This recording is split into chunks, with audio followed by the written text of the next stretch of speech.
साहेबाचे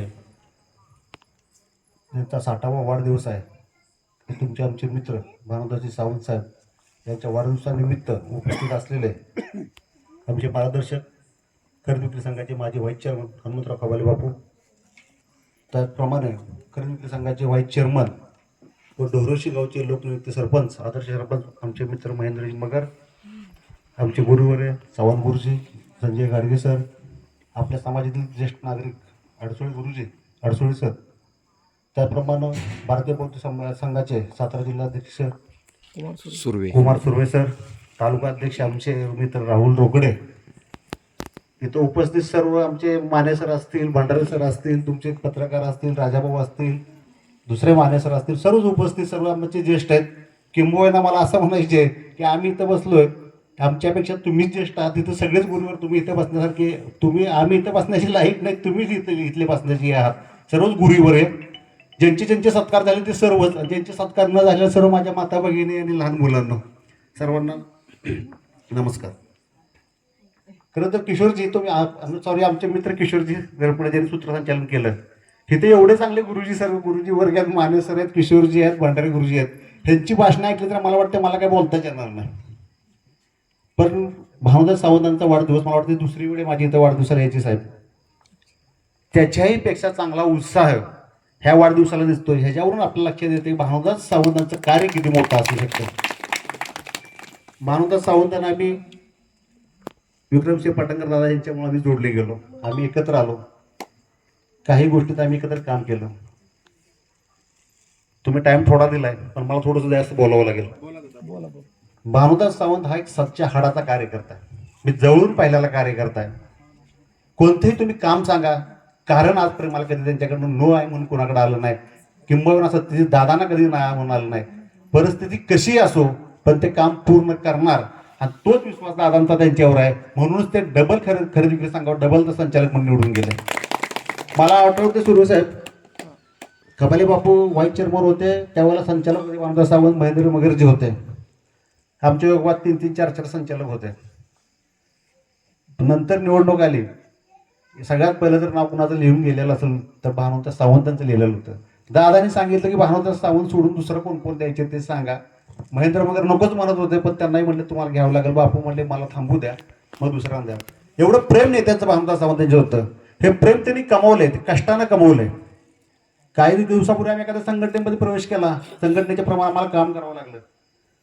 काम करत असताना एक जबाबदारी भानुदास सावंतांच्याकडे दिली गेली होती सुर्वे साहेब, आणि अक्षरशः आम्ही तर बसलेलो प्रमुख सुद्धा सगळे हळूहळू.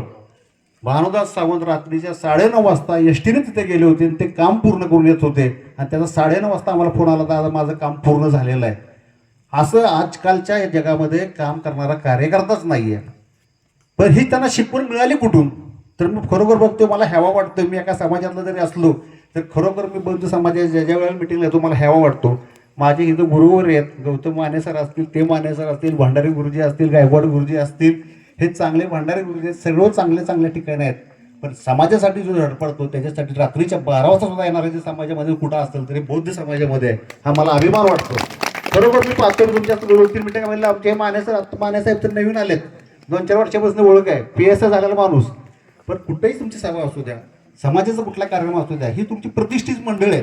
समाज जागृतीचं जे काम करतात हे प्रत्येक जर घटकात झाला तर कुठलाही माणूस आपल्या समाजाला वंचित राहणार नाही हे मला वाटतं. आणि हे काम करत असताना आपला तळागाळातील माणूस जर एखादा त्यासाठी काम करत असेल तर त्याच्यासाठी सुद्धा मला वाटतं तुम्ही सुद्धा कोजीवडे नसाल, कोण लांब नसतील, इथून जे रात्रीच्या 12 वाजेपर्यंत तुम्ही इथे येतात हेच खरं प्रेमाने सावंत साहेबांनी कमवलं. हे थोडंसं उदाहरण मला सांगायचे. माझे मध्यंतरी इलेक्शन झालं, कुमार साहेब किशोरशी कार्यकर्ते. आता गुरुजी तुम्हाला सांगतो, हे सांगण्याची गोष्ट नाही पण मी आवर्जून आज गोष्ट सांगणार आहे. प्रत्येकाकडे एक जबाबदारी असते. जबाबदारी आल्यानंतर थोडंसं मग सावंत साहेबांच्याकडे जबाबदारी होती की थोडं गावामध्ये जायचं होतं, कुठं कार्यकर्त्यांना भेटायचं होतं. त्यांच्यावर काय तुमच्या समाजातले कार्यकर्ते होते त्यांना थोडंसं गाडी आणि चहा पाण्यात करत होतं. पहिला कार्यकर्ता मी आयुष्यात बघितला, माझ्या अख्ख्या राजकीय कारकिर्दीमधला एक माणूस पहिला बघितला की दादा हे तुम्ही दिलेले पैसे, हा एवढा झालेला खर्च, हे राहिलेले पैसे. आजकालचे कार्यकर्ते दिलेल्या पैशामध्ये डबल सांगतात की दादा एवढा खर्च एक्स्ट्रा झाला मला द्या, पण भानुदास सावंत हा असा आमचा मित्र आहे की त्यानं झालेल्या खर्चातनं राहिलेले पैसे मागे आणून दिले. असा कार्यकर्ता कुठं भेटत नाही आणि हीच गोष्ट माझ्या काळजाला बसलेली आहे. भानुदास सावंतांचा परवा दिवशीची गोष्ट आहे. आम्ही एक जबाबदारी मागच्या वेळी केली म्हणून आम्ही म्हटलं भानुदास सावंत साहेब तुम्ही ते नका करू, 4 गाव दुसरी करा. पहिल्यांदाच बापू मला वाटतं त्या दिवशी फोन आला, आपण त्या दिवशी मिटिंग झाली, सावंत साहेबांचा फोन आला, दादा तिथं जाऊन आलो, तिथले विषय संपलेले आहेत. कोण करत नाही आता सुरवे साहेब आत्ताच्या काळात.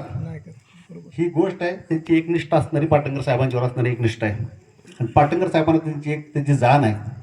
जाता जाता भानुदास सावंत एकच गोष्ट सांगतो मी, गोष्ट काल्पनिक आहे. एक राजा असतो, 9-10 त्याचे सरदार असतात, चांगल्या ठिकाणी असतात, बोटीमधून जात असतात, फार मोठा पूर येतो, प्रत्येकजण आपापला जीव वाचवायचा प्रयत्न करत असतो. 1-2 सरदार असतात, पण ते शेवटपर्यंत राजाची साथ सोडत नाहीत. कितीही बोटीने हलकाव घातले तरी हालत नाहीत. जोपर्यंत राजा आहे तोपर्यंत मी इथनं हलणार नाही, असे भानुदास सावंत आहेत. म्हणूनच ते एकनिष्ठ आहेत आणि ते 2 मधले एक भानुदास सावंत आहेत. भानुदास सावंत साहेब आपल्या 60वर दुसऱ्याने शुभचिंतन देत असताना आपण शतायुषी व्हावं हेच मी माझ्या कुटुंबाची विनंती, आपल्याला शुभेच्छा देतो. आपलं कार्य उत्तरोत्तर असंच बहरत जावं, पण पदापेक्षा कार्याला फार महत्त्व आहे. आजपर्यंत त्यांनी मला वाटतं सांस्कृतिक याच्यामध्ये वेगवेगळे पुरस्कार मिळवले, पण कुठल्याही पदाचा कुठल्याही पुरस्काराचा गर्व नसणारा निर्गर्वी माणूस. आपण पुन्हा एकदा माझ्या कुटुंबाच्या वाढदिवसाच्या शुभेच्छा देतो. माझे 2 शब्द संपवतो. जय हिंद, जय भारत. धन्यवाद दादा. खरं तर कामात इमानदारी आणि जबाबदारी असली की अपयशाची उदारी चुकवत यश आपल्या दारी येतं, याचं जिवंत उदाहरण म्हणजे भानुदासजी सावंत. म्हणूनच आपल्या इमानदारीमुळं आज या महाराष्ट्रामध्ये दखल घेतली जाते आणि अनेक पुरस्कारांनी तुम्हाला सन्मानित केलं जात आहे. दादा, फक्त जर तुम्हाला संधी कधी मिळालीच तर शासकीय पुरस्कार एक मिळवून देण्याची जबाबदारी तुम्ही घ्यावी, एवढीच या ठिकाणी मी विनंती करतो. यानंतर शुभेच्छापर मनोगत व्यक्त करण्याकरिता आदरणीय हनुमंतरावजी खबाले पाटील बापू, आपण आपलं मनोगत व्यक्त करावं विनंती.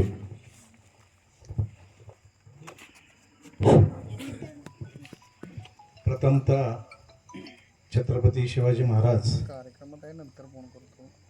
डॉक्टर बाबासाहेब आंबेडकर, त्याचप्रमाणे शाहू फुले आंबेडकर यांना विनम्र अभिवादन करतो आणि मंचावरील सर्व उपस्थित मान्यवर आणि तुम्ही सर्वजण भानुदास सावंतांच्यावर प्रेम करणारे सर्व मान्यवर, त्याचप्रमाणे महिला आणि सर्व त्यांच्यावर प्रेम करणारे आज इथे उपस्थित राहिला, त्याबद्दल मी तुमचं सर्वांचं अभिनंदन करतो.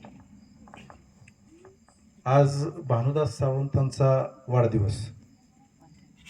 भानुदास सावंत आणि मी गेल्या 15 ते 20 वर्षे एकत्रित काम करतो. आम्ही खरेदी विक्री संघावर 5 वर्षे एकत्रित काम केलं, परंतु नेत्यांचा त्यांच्यावरचा जे प्रेम आणि विश्वास, त्यापासून मला सुद्धा एक जीवाचा माणूस मिळाला. माझ्यापेक्षा बरेच इथं बुद्धिवादी लोक आहेत आणि भानुदास सावंतांच्याबद्दल तुम्ही सर्वांनी त्यांचं जीवनातील काही घटना सांगितल्या आणि हे केलं, त्याबद्दल माझ्याकडे काय शिल्लकच राहिलं नाही. तरी मी माझ्या संभाजीनगर खबालवाडी ग्रामपंचायत, सर्व ग्रामस्थ आणि पाटण तालुका खरेदी विक्री संघ, माजी मंत्री विक्रमसिंह पाटणकर दादा, युवा नेते सत्यजित पाटणकर आणि तावळे भागाच्या वतीने मी त्यांना वाढदिवसानिमित्त हार्दिक शुभेच्छा देतो आणि थांबतो. धन्यवाद बापू. खरं तर फसवून कुणाला हसण्यापेक्षा इमानदारीनं रडलेलं बरं. फसवून कुणाला हसण्यापेक्षा इमानदारीनं रडलेलं बरं. दुःख माझ्या मरणाचं हजारो बनून अश्रू माझ्या शवावर पडलेलं बरं. आणि माणसंच नसतील अश्रू डाळायला तर प्रेत माझं सडलेलं बरं. खरं तर माणसं जपत गेला तुम्ही, त्यामुळेच आज हा जनसागर आपल्या अभिष्ट चिंतन सोहळ्याच्या निमित्तानं आपणाला शुभेच्छा व्यक्त करण्याकरिता उपस्थित झाला. आमच्या समाजाचं खंबीर नेतृत्व, आमचे ज्येष्ठ माजी केंद्रप्रमुख, ज्यांना महाराष्ट्र शासनाच्या आदर्श पुरस्कारांनी सन्मानित केलं, असे आमचे माजी मुख्याध्यापक माननीय आदरातिथ्य आमचे गुरुवर्य